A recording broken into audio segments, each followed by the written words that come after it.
Bonjour à toutes, bonjour à tous, j'espère que vous allez bien et je vous souhaite la bienvenue dans le français c'est facile avec Adrien. Aujourd'hui c'est presque la fin de la semaine, on est le vendredi 18 juillet 2025 et aujourd'hui on va parler d'une expression qui est avoir les fils qui se touchent. Mais avant de parler de cette expression, on a pas mal de choses à voir. D'abord, en introduction, on va continuer un peu sur les saints dont je vous ai parlé hier. Saint, ça s'écrit S-A-I-N-T, bien sûr. Hier, on a parlé des saints pour chaque jour, donc des saints dans le calendrier occidental. Et je vous ai dit qu'il y avait aussi des noms de saints pour chaque métier. Eh bien, on appelle ça des saints patrons. Chaque métier va être protégé par un saint spécifique. Et donc, aujourd'hui, bien sûr, ça ne se fait plus. Mais à l'époque, les métiers en question qui voulaient voir leur entreprise prospérer, les métiers qui voulaient réussir, les artisans qui voulaient marcher, qui voulaient avoir des clients, eh bien, priaient un saint spécifique à leur profession. Donc je vais vous en citer quelques-uns, ça va vous permettre de réviser ou d'apprendre des noms de métiers. Donc à chaque fois, je vais vous donner le métier, vous expliquer ce que c'est et vous donner le saint correspondant. On va prendre en premier les architectes. Un architecte, c'est quelqu'un qui va dessiner des plans pour une maison ou un immeuble et qui va employer des personnes pour faire construire ces plans. L'architecte va superviser un projet du début à la fin pour la construction d'une maison par exemple. Eh bien, le saint patron des architectes s'appelle Saint Benoît. Ça n'a aucun intérêt, mais au moins, vous le savez et vous avez appris ce que c'est qu'un architecte ou vous avez révisé. Ensuite, les avocats. Alors là, on ne parle pas du fruit, bien sûr, on parle du métier. Un avocat, c'est quelqu'un qui va vous défendre si vous avez un problème, soit avec une autre personne, ou avec une institution. S'il y a une querelle, un problème à résoudre qui ne peut pas se résoudre amicalement, eh bien vous allez faire appel à un avocat pour vous défendre. Eh bien le saint patron des avocats s'appelle Sainte Yves. Là encore, aucun intérêt. Troisième métier, les banquiers. Ah, on les aime les banquiers, n'est-ce pas ? Oui, Adrien. Ah, les banquiers, mon Dieu, mon Dieu, mon Dieu. Enfin bref, le banquier, c'est quelqu'un qui va prêter de l'argent à des riches et ne pas prêter à ceux qui en ont besoin. Non, pardon. Le banquier, c'est quelqu'un qui va être employé de la banque et que vous allez aller voir quand vous avez besoin d'un prêt ou besoin de négocier pour avoir un découvert ou pour ouvrir un compte. Et le saint patron des banquiers, c'est Saint Matthieu. Ensuite, on va voir les boulangers. Ah, là, c'est intéressant. Les boulangers, eh bien, ce sont les artisans qui fabriquent du pain. À partir de farine, de levain et d'eau, eh bien, ils font du pain. C'est magique. Et d'ailleurs, c'est marrant parce que le saint patron des boulangers s'appelle Saint Honoré. Et ce Saint Honoré, c'est devenu plusieurs choses. C'est devenu d'abord un gâteau. Le Saint Honoré, c'est un gâteau qui est une spécialité française. Vous avez une fine couche de biscuits, je ne sais pas ce que c'est comme pâte, si c'est de la pâte brisée ou sablée. Enfin bon, vous avez une fine couche de pâte. Tout autour, vous avez des choux à la crème et de la chantilly au milieu. C'est excellent. Si vous êtes en France, si vous venez en France, manger un Saint-Honoré dans une boulangerie, c'est sublime. Donc je vous disais, c'est devenu plusieurs choses. C'est donc devenu un gâteau, mais c'est aussi devenu une rue dans Paris. La rue Saint-Honoré, c'est une rue dans le 1er arrondissement qui part ça part pas de la Madeleine, mais pas loin, entre la Madeleine et la Concorde. Et ça va jusqu'à... je sais pas où elle va du coup, cette rue. Elle va assez loin, cette rue. Hein. Je crois qu'elle est assez grande d'ailleurs. Et on a aussi la rue du Faubourg Saint-Honoré, qui est juste avant. Et c'est dans cette rue que vous trouverez l'Élysée, qui est l'endroit où il y a le président de la République. Donc Saint-Honoré, c'est le saint patron des boulangers. Le saint patron des chauffeurs de taxi, c'est Saint Arnaqueur. Non, pardon. C'est Saint Fiacre. Là aussi, c'est assez marrant parce que fiacre, c'est donc un ancien prénom d'un saint, mais un fiacre, c'est aussi un véhicule qui est tiré par des chevaux et qu'on utilisait pour se rendre d'un endroit à un autre. Donc en fait, l'ancêtre des taxis d'aujourd'hui, ce sont les fiacres. Les fiacres étaient utilisés pour se trimballer d'un endroit à un autre et on payait le chauffeur, on payait celui qui dirigeait les chevaux. Et comme ça, vous avez appris un nouveau mot, un fiacre, qui est l'ancêtre du taxi. Et vous avez après beaucoup de professions, et chaque profession a son saint patron. Les coiffeurs, c'est Saint-Louis. Les électriciens, c'est Sainte-Lucie, pardon. Les médecins, c'est Saint-Luc, etc., etc. On ne va pas tous les faire parce que ça n'a aucun intérêt. Et maintenant, on va continuer avec nos suffixes et on va d'ailleurs finir aujourd'hui ces podcasts sur les suffixes. On a fait, je crois, 6 ou 7 podcasts à la suite. Aujourd'hui, on termine. On termine avec un suffixe un peu spécial qui va vous permettre de former un adverbe à partir d'un adjectif. Alors déjà, c'est quoi un adverbe ? Un adverbe, c'est un mot qui va compléter un autre mot, qui va donner une précision sur le mot en question. Donc l'adverbe, il va pouvoir se rajouter à un adjectif, se joindre à un verbe, à une préposition, à beaucoup de mots différents, pour apporter une précision, pour détailler le mot, pour qu'on comprenne mieux la phrase. Par exemple, si je vous dis « elle mange », c'est tout simple, il y a 2 mots. Vous comprenez qu'une femme mange. Elle mange vite.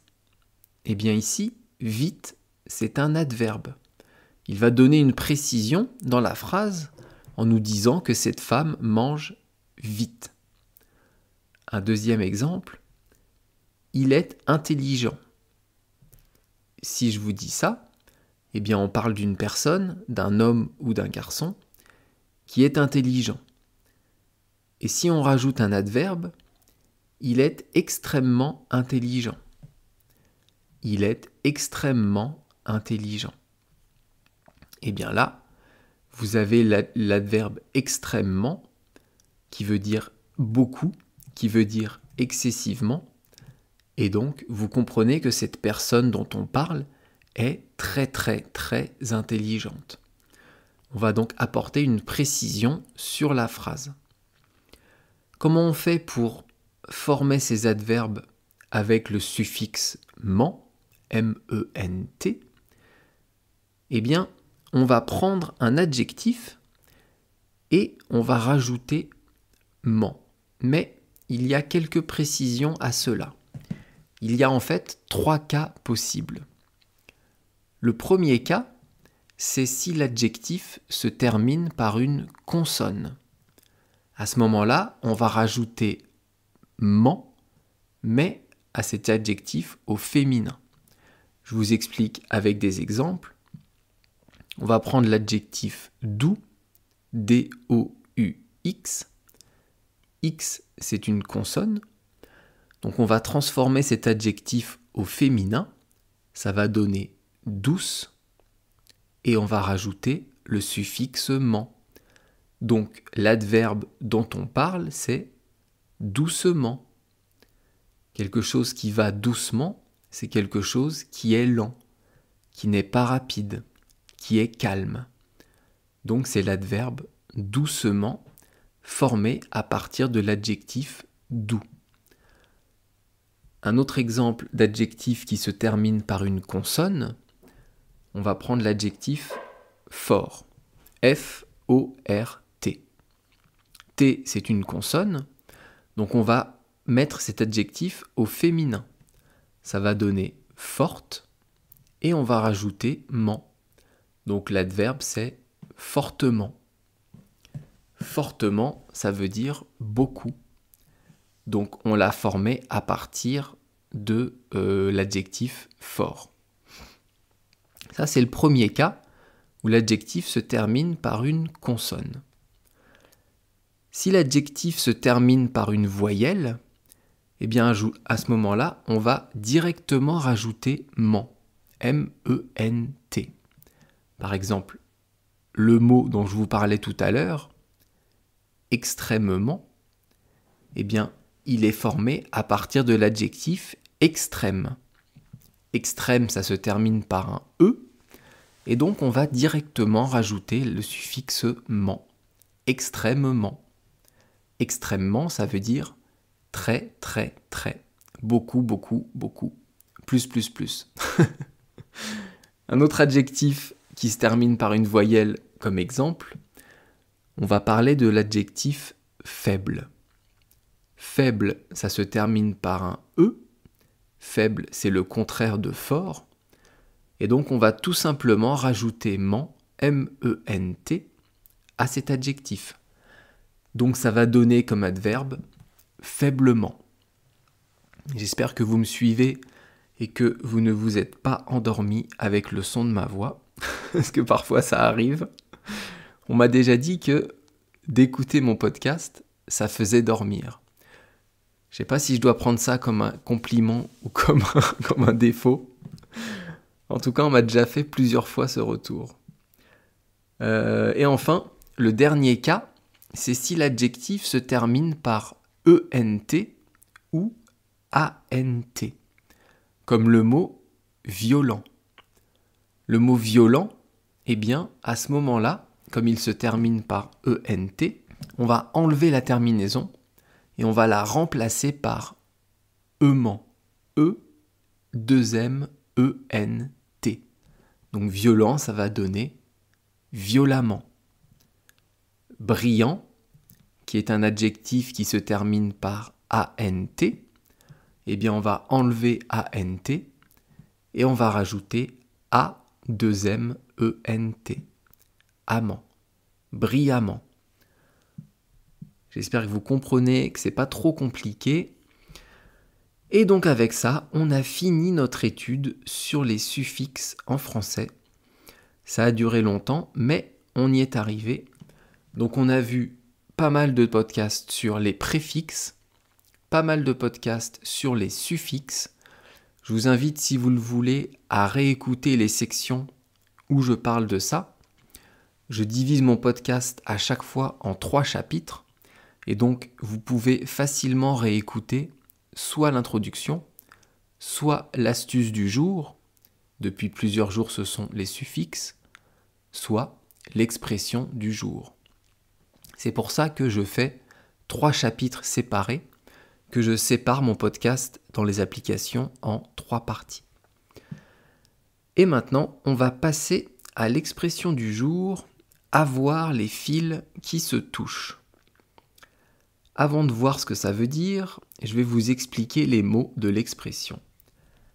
Avoir, c'est un verbe ou un auxiliaire. On l'a déjà vu plein de fois et on va le revoir à l'avenir plein de fois aussi. Donc on va le conjuguer.